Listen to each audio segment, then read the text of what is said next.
한국은 결국 굴복할 것이라고 트럼프는 확신했습니다. 그러나 이재명 대통령은 달랐습니다.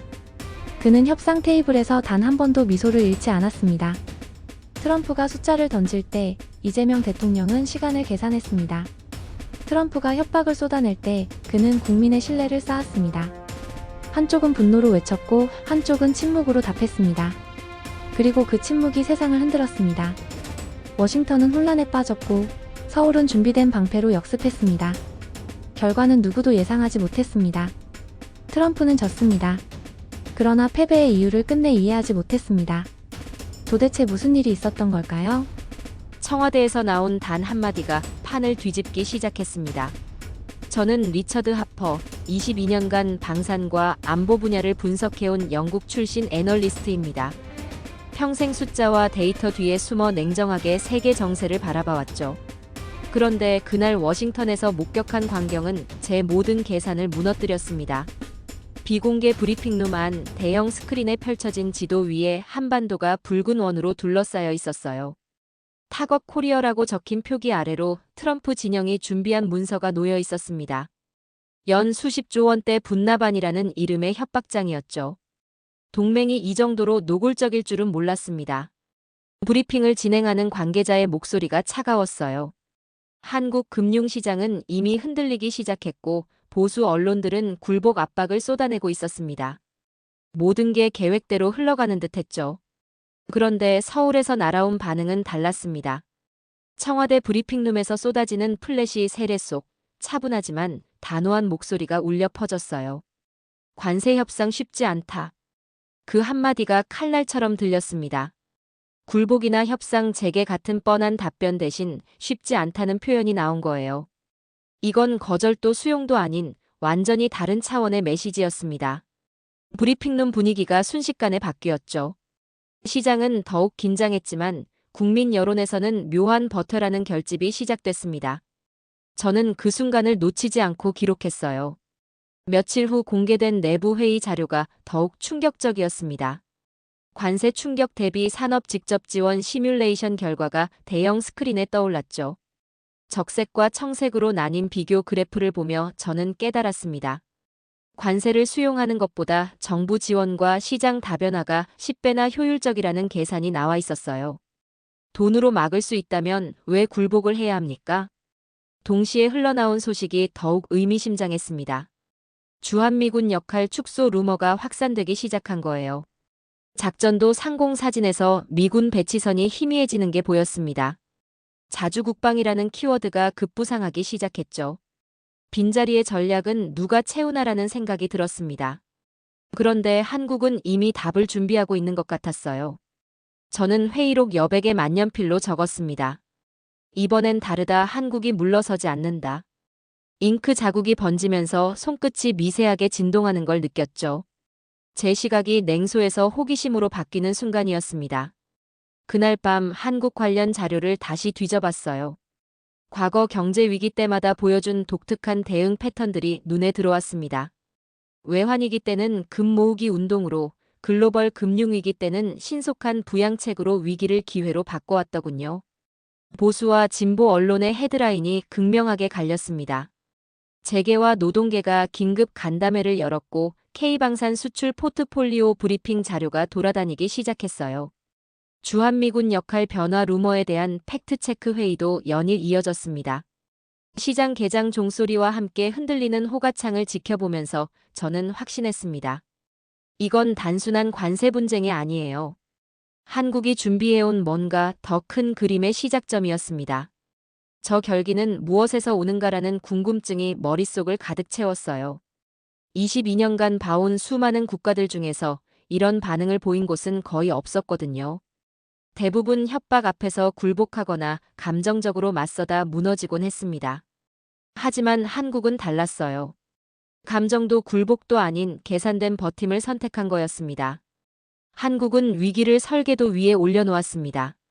일장에서 본 그 버팀이 단순한 시간 끌기가 아니라는 걸 깨닫는 데는 며칠이 걸리지 않았어요. 산업별 PM- 대응 매트릭스가 공개됐을 때 저는 충격을 받았습니다. 자동차, 배터리, 반도체별로 관세 충격과 대응 정책이 정교한 표로 정리돼 있었어요. TCO, 즉 총 소유 비용 계산식까지 포함된 3색 히트맵이었습니다. 이건 버티기가 아니라 통제된 회피였어요. 직접 지원과 대체 시장 전략이 관세 수용 대비 압도적인 비용 효율을 보여주고 있었습니다. 숫자는 거짓말하지 않죠. 한국 정부가 준비한 데이터를 보면서 저는 고개를 끄덕일 수밖에 없었어요. 더 놀라운 건 다음에 나온 소식이었습니다. 수출 다변화 예비 MOU가 벌써 준비돼 있다는 거였어요. 인도, 브라질, 중동 1차분 물량 스와프 프레임이 구체적인 계약 형태로 잡혀 있었습니다. 새벽 화상 서명 장면이 언론에 포착됐죠. 전자 도장 소리가 들릴 때마다 미국 못 팔면 딴데. 판다는 말이 구호가 아닌 실제 계약으로 바뀌고 있었어요. 팔 곳이 있다는 건 공포가 빠져나간다는 뜻이었습니다. 그런데 한국 정부의 진짜 카드는 따로 있었어요. 막판엔 국민투표 포함 전면 공개도 검토한다는 시사가 나온 거였습니다. 이건 완전히 다른 차원의 대응이었죠. 국민이 방패가 되는 프레임이 구축되기 시작했어요. 온라인 국민질문 창에 버티자라는 댓글들이 폭주하는 모습을 보면서 저는 깨달았습니다.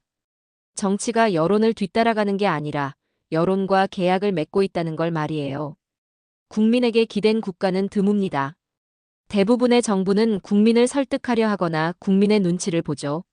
하지만 한국은 국민을 협상 테이블의 공동 설계자로 끌어들이고 있었어요. 자주 국방 로드맵 초안이 공개됐을 때는 정말 소름이 돋았습니다.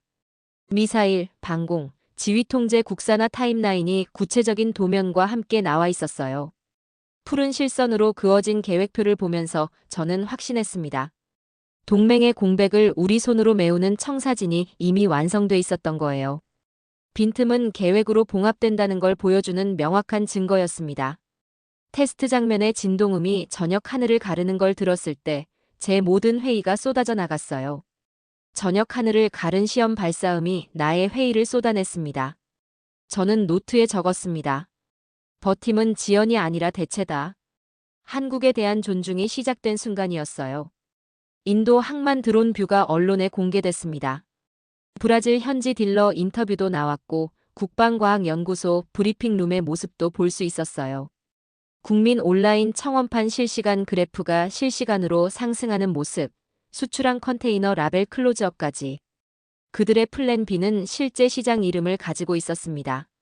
추상적인 대안이 아니라 구체적인 주소와 계약서가 있는 실체였어요. 제가 22년간 분석해온 수많은 사례들과 비교해봐도 이런 체계적인 준비는 처음이었습니다. 대부분의 국가들은 위기가 터진 후에야 허둥지둥 대응책을 찾기 시작하거든요. 하지만 한국은 달랐어요. 이미 모든 시나리오에 대한 답안지를 준비해놓고 있었습니다. 마치 이런 상황이 올 걸 예상하고 미리 준비해둔 것처럼 말이에요. 저는 이 모델을 끝까지 따라가 보기로 결심했습니다. 단순한 관심이 아니라 전문가로서의 의무감 때문이었어요. 이런 사례는 반드시 기록되고 분석돼야 한다고 생각했거든요. 팔뚝에 기름이 묻어있는 회의는 진짜였습니다. 전국 산업별 현장 간담회가 라이브로 중계되기 시작했어요. 정부 관료들이 공장 현장으로 직접 찾아가는 모습이 실시간으로 전해졌습니다. 현장 사장님이 웃는 모습을 보면서 저는 깨달았어요. 정부가 우리 편이라는 체감이 확산되고 있다는 걸 말이에요. 이건 단순한 정치적 퍼포먼스가 아니었습니다. 중소부품업체 긴급 유동성 프로그램이 동시에 가동됐거든요. 연쇄부도 방지책이 구체적인 금액과 일정을 가지고 실행됐어요.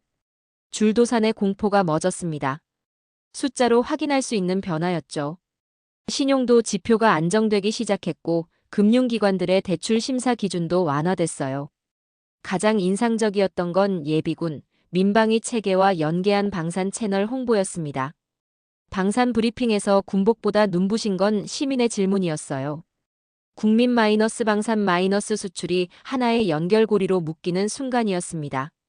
방산 홍보관에 가족 단위 관람객들이 몰려들었어요.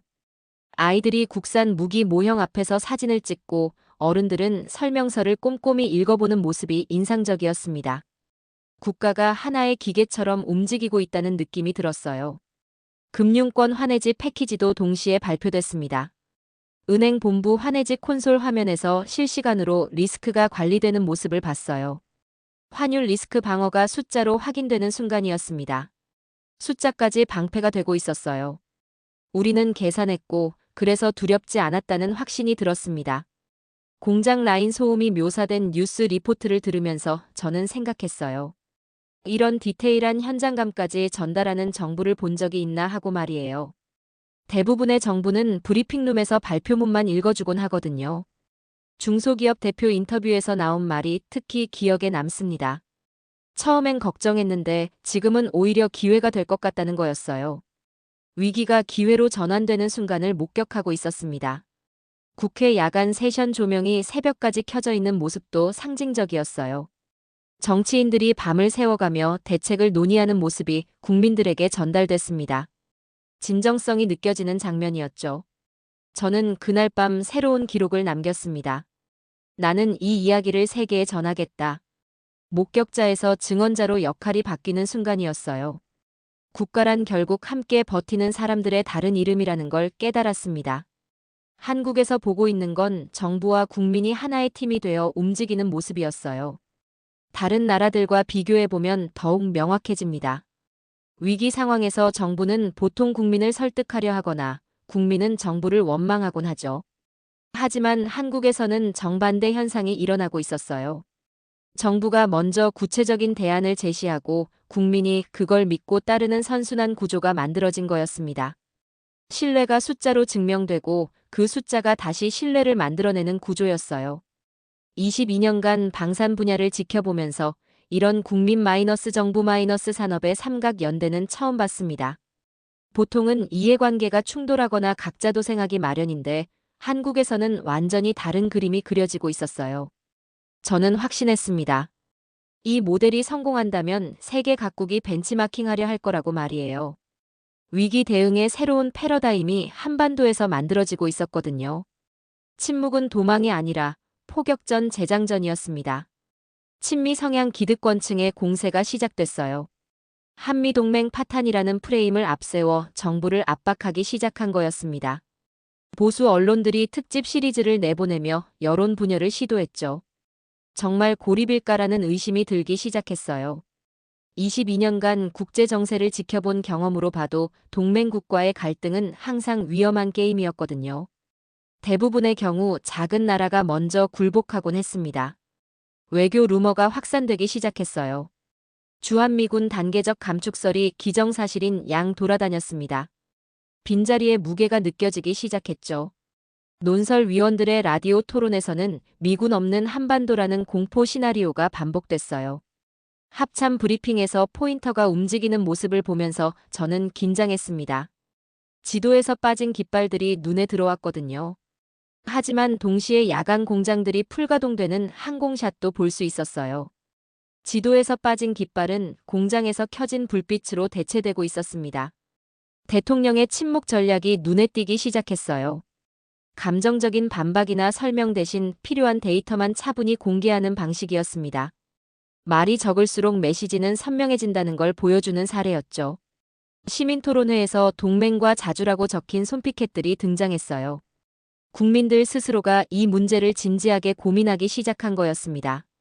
정부가 답을 강요하는 게 아니라 국민이 함께 생각할 수 있는 여건을 만든 거였어요. 저는 데스크에 사일런스 이즈 스트래터지라고 메모를 남겼습니다.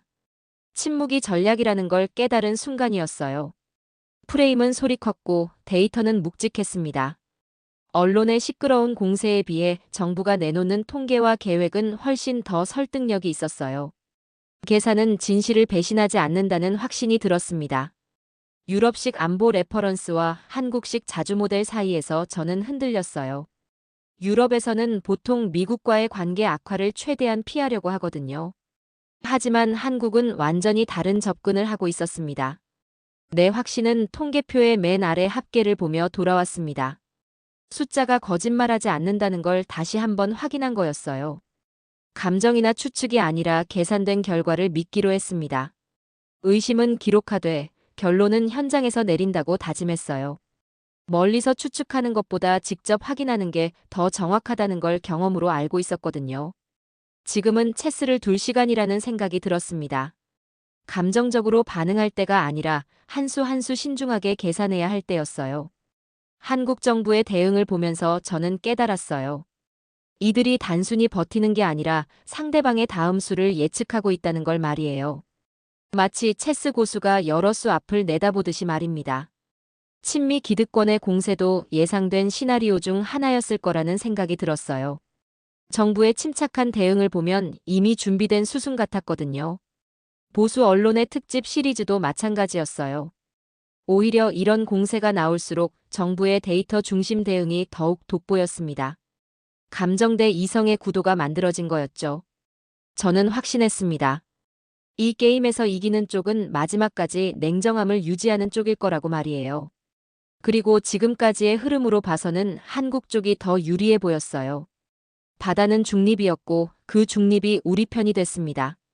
인도 1차 물량 선적식이 시작됐을 때 저는 현장에 있었어요. 거대한 항만 크레인이 태극기를 스쳐 지나가는 모습을 보면서 전율이 일었습니다. 자동차와 배터리가 본선에 적재되는 광경은 단순한 수출이 아니라 의지의 구현이었어요. 포장된 크레이트마다 대한민국이라는 서명이 있었습니다. 선적 도면에 따라 움직이는 하역 동선을 지켜보면서 저는 깨달았어요. 이건 계획된 승리의 첫 번째 증거라는 걸 말이에요. 인도 현지 관계자들의 반응이 인상적이었습니다. 품질에 대한 신뢰가 이미 형성돼 있었거든요. 몇 년 전부터 차근차근 쌓아온 관계의 결실이 지금 나타나고 있었어요. 즉흥적인 대응이 아니라 장기적인 전략의 일부였던 거죠. 브라질 대체 판매 개시 소식이 들려왔을 때는 더욱 놀랐습니다. 리우 전시장에서 시승행렬이 이어지는 모습이 실시간으로 전해졌어요. 현지 딜러들이 환호하는 모습을 보면서 저는 확신했습니다. 판매는 정치보다 솔직하다는 걸 말이에요. 소비자들은 거짓말하지 않거든요. 좋은 제품이면 사고 나쁘면 사지 않는 게 시장의 법칙이니까요. 중동 방공 패키지 수출 성사 소식은 더욱 충격적이었어요. 사막 테스트 발사음이 전 세계에 울려 퍼지는 순간 K방산 브랜드가 진정한 의미로 비상하기 시작했습니다. 방패를 수출하는 나라라는 타이틀이 현실이 된 거였어요. K방산의 매뉴얼은 신뢰 그 자체였습니다. 복잡한 기술을 명확한 지침으로 정리한 매뉴얼을 보면서 구매국들이 감탄했다는 후문이 들려왔어요. 국내 고용지표 개선 소식이 발표됐을 때 저는 통계청 프레스룸에 있었습니다. 박수가 터져나오는 순간을 직접 목격했어요. 사람들이 일터로 돌아간다는 소식만큼 따뜻한 뉴스는 없었습니다. 숫자는 냉정했지만 일터는 따뜻했어요. 실업률 감소, 신규 채용 증가, 중소기업 가동률 상승. 모든 지표가 긍정적인 방향으로 움직이고 있었습니다. 가정의 저녁 식탁 대화가 바뀌기 시작했다는 언론 보도도 나왔어요. 걱정 대신 희망을 이야기하는 가정이 늘어났다는 거였습니다. 정책이 일상까지 변화시키고 있었던 거죠. 저는 그날 밤 새로운 기록을 남겼습니다. 수치가 감정이 됐다. 차가운 통계 숫자들이 뜨거운 감동으로 바뀌는 순간을 목격한 거였어요. 22년간 분석가로 살면서 이런 경험은 처음이었습니다. 보통은 숫자와 현실 사이에 괴리가 있기 마련인데 한국에서는 그 둘이 완벽하게 일치하고 있었어요. 인도양을 가로지르는 화물선들의 이동 경로를 추적해봤습니다. 각각의 항로가 새로운 가능성을 의미했어요. 미국 시장에 의존하지 않고도 충분히 성장할 수 있다는 증거였습니다. 브라질 현지 반응도 예상보다 훨씬 좋았어요. 품질 대비 가격 경쟁력이 뛰어났고 애프터 서비스 시스템도 체계적으로 구축돼 있었거든요. 단순히 물건을 파는 게 아니라 장기적인 파트너십을 구축하고 있었던 거죠. 중동 지역에서의 평가는 더욱 놀라웠습니다. 기존 서구 업체들과 비교해도 전혀 뒤지지 않는다는 평가를 받았어요. 오히려 일부 분야에서는 더 우수하다는 의견도 나왔습니다. 나는 이 장면을 증언할 의무가 있다는 생각이 들었어요. 이런 역사적 순간을 기록으로 남기지 않으면 안 된다는 사명감이 생겼습니다. 세계 경제사에서 이런 사례는 흔하지 않거든요. 강대국의 압박 앞에서 굴복하지 않고 오히려 새로운 기회를 창출해낸 경우 말이에요. 한국이 보여주고 있는 건 위기 대응의 새로운 모델이었습니다. 저는 확신했어요. 이 모델이 성공한다면 세계 각국이 한국을 다시 보게 될 거라고 말이에요. 단순한 수출 증가가 아니라 국가 브랜드의 격상이 일어나고 있었거든요. 외교는 종종 아무 일도 없을 때 가장 큰 일이 벌어집니다. 아시아 태평양 경제협력체 깜짝 만남이 불발됐다는 소식이 전해졌을 때 저는 당혹스러웠어요. 빈 회담장 의자 클로즈업 사진이 전 세계 언론에 실렸습니다. 빈 의전 동선이 모든 걸 말해주고 있었죠. 외교 실패라는 비난이 폭주하기 시작했어요. 도어 스태핑에서 쏟아지는 카메라 플래시 속에서 정부 관계자들의 표정이 굳어 있었습니다. 이번엔 정말 위기가 시작된 건 아닐까 하는 불안감이 들었어요. 미국 측에서 보복을 암시하는 발언들이 나오기 시작했습니다. 관세 상향 가능성, 금융 제재 언급까지. 협상은 협박이 아니라고 생각했는데 상대방은 다르게 생각하는 것 같았어요. 협박은 전략이 아니었습니다. 그저 소음에 불과했죠. 하지만 그 소음이 만드는 압박감은 무시할 수 없었어요. 금융시장이 다시 요동치기 시작했고 환율도 불안정해졌습니다. 그런데 청와대의 반응은 또다시 예상을 벗어났어요. 국민 공개 가동 임박이라는 소식이 흘러나온 거였습니다. 협상문 일부 공개 예고까지 나왔죠. 협상문 공개 대비 프린팅룸이 24시간 가동되기 시작했어요. 국민이 심판대에 오른다는 메시지가 전해졌습니다. 이건 완전히 새로운 차원의 대응이었어요. 국민 공개는 도박이 아니라 계약이었습니다. 정부가 국민과 함께 이 문제를 해결하겠다는 의지의 표현이었죠. 투명성을 무기로 사용하는 전략이었어요. 북측의 의미심장한 침묵이 이어졌습니다. 군 통신감시실의 평온한 파형을 보면서 저는 긴장했어요. 조용한 쪽이 주도권을 가진다는 걸 알고 있었거든요. 침묵의 주인은 보통 마지막 말을 가집니다. 북측이 이 상황을 어떻게 활용할지 예측하기 어려웠어요. 한미 갈등이 깊어질수록 북측에게는 유리한 환경이 조성되는 거니까요. 하지만 한국 정부는 이것도 계산에 넣고 있는 것 같았어요. 삼각관계의 역학을 활용하는 전략 말이에요. 위기를 기회로 전환시키는 또 다른 방법이었습니다. 저는 수첩에 체스보드를 그려봤어요. 지금은 체스를 둘 시간이라는 생각이 들었습니다. 감정적으로 반응할 때가 아니라 한 수 한 수 신중하게 계산해야 할 때였어요. 이게 파국일까, 큰 판의 서막일까 하는 의구심이 들었습니다. 22년간의 경험으로 봐서는 이런 상황에서 보통 작은 나라가 먼저 굴복하곤 했거든요. 하지만 한국은 계속해서 예외적인 행보를 보이고 있었어요. 아펙 회담 무산 자체보다는 그 이후의 대응이 더 중요하다는 걸 깨달았습니다. 한국이 이 상황을 어떻게 활용할지가 진짜 관건이었어요. 미국 측의 보복 암시도 예상된 수순 중 하나일 수 있다는 생각이 들었어요. 한국 정부가 국민 공개 카드를 꺼낸 걸 보면 이런 상황도 시나리오에 포함돼 있었을 거라는 추측이 들었거든요. 정말 흥미로운 건 국제사회의 반응이었어요. 표면적으로는 한미 갈등을 우려한다고 했지만 속내는 다른 것 같았어요. 미국의 일방적인 압박에 대한 피로감이 누적돼 있었거든요. 유럽 각국에서도 은근히 한국의 대응을 주목하고 있다는 소식이 들려왔어요. 자신들도 비슷한 압박을 받고 있는 상황에서 한국의 사례가 참고가 될 수 있다고 생각하는 것 같았습니다. 저는 이 상황이 단순한 한미 갈등을 넘어서는 의미를 가질 수 있다고 봤어요. 강대국과 중견국 사이에 새로운 관계 모델이 만들어지는 과정일 수도 있다는 생각이 들었거든요. 북측의 침묵도 계산된 것일 가능성이 높았어요. 섣불리 개입하기보다는 상황을 지켜보면서 최적의 타이밍을 노리고 있을 거라는 추측이 들었습니다. 진실은 문서로 말하고 국민은 표로 답했습니다. 협상문 일부 공개가 시작됐을 때 저는 충격을 받았어요. 일방적 분담금 구조, 엄격한 기한, 가혹한 벌칙 조항들이 낱낱이 드러났습니다. 밝혀진 조항은 동맹의 얼굴이 아니었어요. 공개문서 주요 조항의 하이라이트가 쳐진 모습을 보면서 저는 깨달았습니다. 이건 협상이 아니라 명령서였다는 걸 말이에요. 동등한 파트너 사이의 대화가 아니라 일방적인 요구사항 전달이었어요. 국제사회의 반응이 즉각 나타났습니다. 여러 국가들이 과도하다는 평가를 내렸어요. 심지어 미국의 전통적 우방국들도 우려를 표명했습니다. 여론이 급반전되기 시작한 거였죠. 국회 결의와 국민투표 발의 예고가 나왔을 때는 정말 소름이 돋았어요. 국회 본회의 전광판 표결 그래픽이 준비되는 모습을 보면서 저는 확신했습니다. 민주주의가 국가안보를 지킨다는 걸 목격하고 있다는 걸 말이에요. 정부의 정당성이 상승하고 협상 테이블의 힘의 축이 이동하기 시작했어요.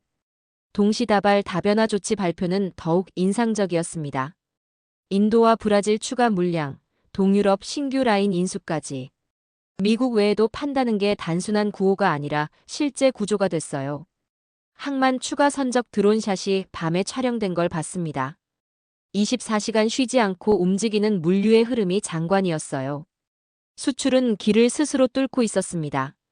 외신 헤드라인 콜라주를 보면서 저는 놀랐어요. 전 세계 언론들이 한국의 대응을 주목하고 있었거든요. 작은 나라의 큰 반격, 협상 테이블을 뒤집은 투명성 같은 표현들이 눈에 띄었습니다. 미국 측 태도 변화가 감지되기 시작했어요. 도발적 언사가 수그러들고 실무선에서 재조율 가능성을 시사하는 발언들이 나왔습니다. 이제는 조건을 쓰는 차례가 된 거였어요.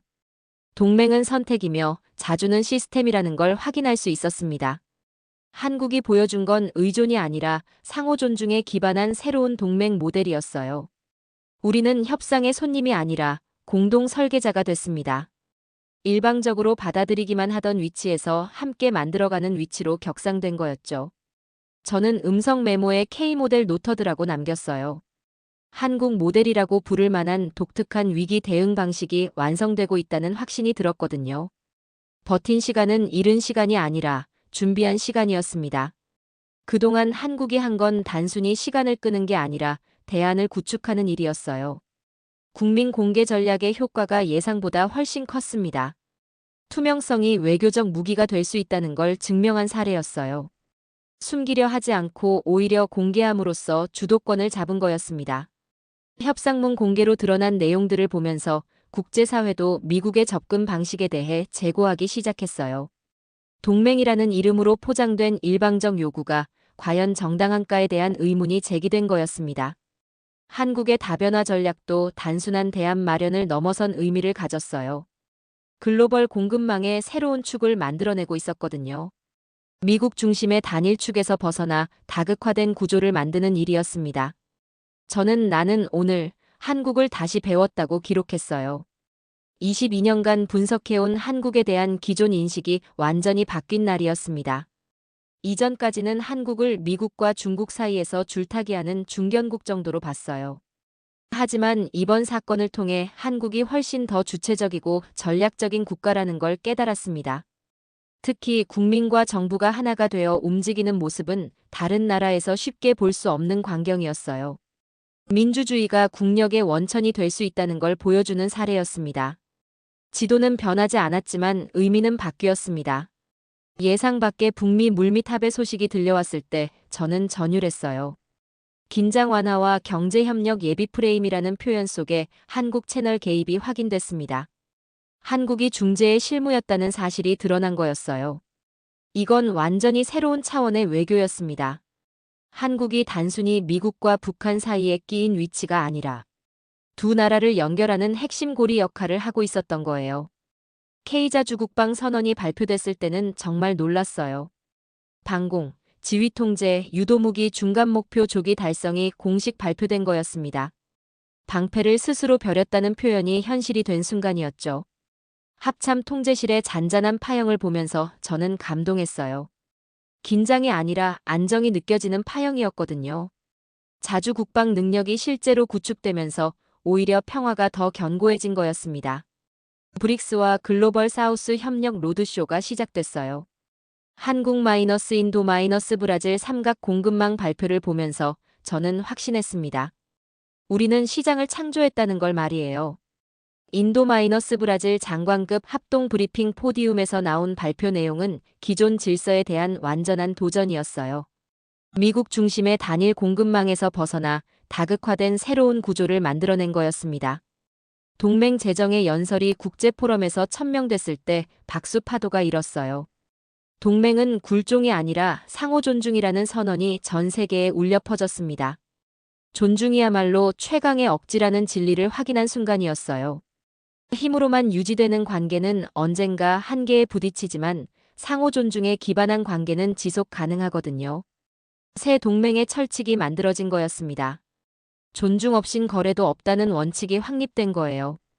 이건 단순한 선언이 아니라 앞으로의 모든 협상에 적용될 기준이었습니다. 저는 남북 접경을 내려다보며 마지막 기록을 남겼어요. 이제 이 땅은 누군가의 전초가 아니라 주인공의 무대다. 비무장지대의 새벽 안개를 바라보면서 저는 깨달았습니다. 한반도의 밤 공기가 다르게 불고 있다는 걸 말이에요. 긴장이 아니라 희망이 느껴지는 공기였어요. 우리는 방패를 팔았고 평화를 샀습니다. 방산 수출이 단순한 무기 판매가 아니라 평화 구축의 도구가 될 수 있다는 걸 증명한 거였어요. 나는 여기서 배웠습니다. 강함은 오래 버틴 준비에서 나온다는 것을. 즉흥적인 대응이나 감정적인 반발이 아니라 치밀한 준비와 인내심이 진정한 힘의 원천이라는 걸 확인했어요. 내 코트 주머니 속 작은 태극 배지를 만지면서 저는 생각했어요. 이 작은 나라가 세계에 보여준 건 단순한 생존 전략이 아니라 새로운 질서의 가능성이었다고 말이에요. 22년간 방산 분야를 지켜보면서 이런 사례는 처음이었습니다. 군사력 증강이 긴장 고조가 아니라 안정 확보로 이어진 경우 말이에요. 자주 국방이 평화의 토대가 될 수 있다는 걸 실증한 거였어요. 북미 관계 개선에서 한국이 중재자 역할을 한 것도 의미가 컸습니다. 과거에는 강대국들이 일방적으로 결정하고 중견국들은 따라가기만 했는데 이번에는 중견국이 주도적으로 해법을 제시한 거였거든요. 글로벌 사우스와의 협력도 기존 질서에 대한 새로운 대안을 제시했어요. 서구 중심의 질서에서 벗어나 더 다양하고 균형 잡힌 국제관계를 만들어가는 시작점이 된 거였습니다. 저는 목격자에서 증언자로 역할이 바뀌었다고 느꼈어요. 이런 역사적 순간을 기록하고 전파하는 게 제 의무라는 생각이 들었거든요. 한국이 보여준 모델은 단순히 한국만의 성공 사례가 아니라 다른 나라들이 참고할 수 있는 보편적 가치를 담고 있었어요. 투명성, 민주주의, 상호 존중, 다자 협력 같은 원칙들 말이에요. 세계가 잊지 말아야 할 사실이 있습니다. 버팀은 패배의 다른 이름이 아니었어요. 그것은 준비된 나라만이 선택할 수 있는 가장 강한 공격이었습니다. 나는 평생 숫자와 그래프 뒤에 숨어 살았습니다. 22년간 방산과 안보 분야를 분석하면서 세계 각국의 흥망성쇠를 차가운 시선으로 지켜봤어요. 감정을 배제하고 오직 데이터만으로 판단하는 게 제 철칙이었습니다. 그런 제가 한국에서 목격한 8개월은 제 인생을 완전히 바꿔놓았어요. 처음 워싱턴 브리핑룸에서 타거 코리어라고 적힌 지도를 봤을 때 저는 확신했습니다. 또 다른 작은 나라가 강대국의 압박 앞에서 굴복하는 모습을 보게 될 거라고 말이에요.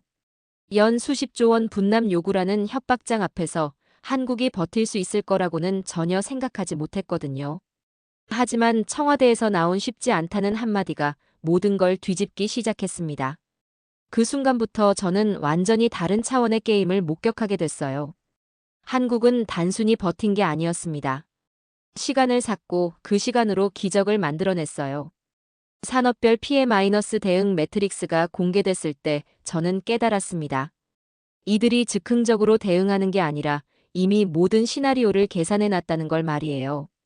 관세 수용보다 직접 지원과 시장 다변화가 10배 효율적이라는 수치까지 준비돼 있었어요. 인도, 브라질, 중동으로 이어지는 새로운 수출 루트가 열렸을 때는 정말 전율이 일었습니다. 미국 시장에 의존하지 않고도 더 큰 기회를 창출해낸 거였어요. 바다는 중립이었고 그 중립이 한국 편이 됐습니다. 가장 충격적이었던 건 국민 공개 전략이었어요. 협상문을 투명하게 공개하면서 국제사회의 여론을 한순간에 뒤집어 놓은 거였습니다. 일방적 분담금 구조와 가혹한 벌칙 조항이 드러나자 전 세계가 과도하다고 평가하기 시작했어요. 진실은 문서로 말했고 국민은 표로 답했습니다. 동맹 제정의 연설에서 동맹은 굴종이 아니라 상호 존중이라는 선언이 국제포럼에 울려 퍼졌을 때 저는 소름이 돋았어요. 박수 파도가 일어나는 순간 새로운 질서의 서막이 올랐다는 걸 느꼈습니다. K자주 국방 선언으로 방공, 지휘 통제, 유도무기 목표를 조기 달성했다는 발표를 들었을 때는 정말 놀랐어요. 방패를 스스로 벼린 나라가 오히려 더 평화로워 보였거든요. 합참 통제실의 잔잔한 파형이 그걸 증명하고 있었습니다. 북미 물밑 합의에서 한국이 중재 역할을 했다는 소식은 더욱 놀라웠어요. 과거에는 강대국들이 일방적으로 결정하고 중견국들은 따라가기만 했는데 이번에는 중견국이 주도적으로 해법을 제시한 거였습니다. 브릭스와 글로벌 사우스 협력으로 한국-인도-브라질 삼각 공급망이 발표됐을 때 저는 확신했어요. 한국이 단순히 위기를 극복한 게 아니라 새로운 세계 질서의 설계자가 됐다는 걸 말이에요. 지도는 변하지 않았지만 의미는 완전히 바뀌었습니다. 남북 접경을 내려다보며 저는 깨달았어요. 이 땅이 더 이상 누군가의 전초기지가 아니라 주인공의 무대가 됐다는 걸 말이에요. 비무장지대의 새벽 안개마저 다르게 보였습니다. 긴장이 아니라 희망이 느껴지는 공기였어요. 한반도의 밤 공기가 다르게 불고 있었습니다. 22년간 방산 분야를 지켜보면서 이런 사례는 처음이었어요. 군사력 증강이 긴장 고조가 아니라 안정 확보로 이어진 경우 말이에요. 자주 국방이 평화의 토대가 될 수 있다는 걸 실증한 거였습니다. 우리는 방패를 팔았고 평화를 샀어요. 내 코트 주머니 속 작은 태극 배지를 만지면서 저는 생각했습니다. 이 작은 나라가 세계에 보여준 건 단순한 생존 전략이 아니라 새로운 가능성이었다고 말이에요. 저는 목격자에서 증언자가 되었습니다. 이런 역사적 순간을 기록하고 전파하는 게 제 의무라는 사명감을 갖게 됐거든요. 나는 여기서 배웠습니다. 강함은 오래 버틴 준비에서 나온다는 것을. 즉흥적인 대응이나 감정적인 반발이 아니라 치밀한 준비와 인내심이 진정한 힘의 원천이라는 걸 확인했어요. 한국이 세계에 증명한 것들이 있습니다. 투명성이 외교적 무기가 될 수 있다는 것. 민주주의가 국력의 원천이 될 수 있다는 것. 상호 존중이 최강의 억지력이라는 것. 다자 협력이 새로운 질서를 만들 수 있다는 것. 버팀은 패배의 다른 이름이 아니었습니다. 그것은 준비된 나라만이 선택할 수 있는 가장 강한 공격이었어요. 한국은 협박 앞에서 굴복하지 않았습니다. 시간을 벌고 산업을 지키고 국민을 모으고 동맹을 재정의하고 방패를 수출하고 평화를 구축했어요. 그리고 결국 판 자체를 바꿔놓았습니다. 세계가 잊지 말아야 할 진실이 여기 있습니다. 작은 나라도 큰 꿈을 꿀 수 있고 그 꿈을 현실로 만들 수 있다는 것. 준비와 인내, 그리고 국민과의 신뢰가 있다면 불가능해 보이는 일도 가능하다는 것. 한국의 이야기는 끝나지 않았습니다. 오히려 지금부터가 진짜 시작이에요. 새로운 질서의 주역으로서 한국이 세계에 보여줄 다음 장면들이 기대됩니다.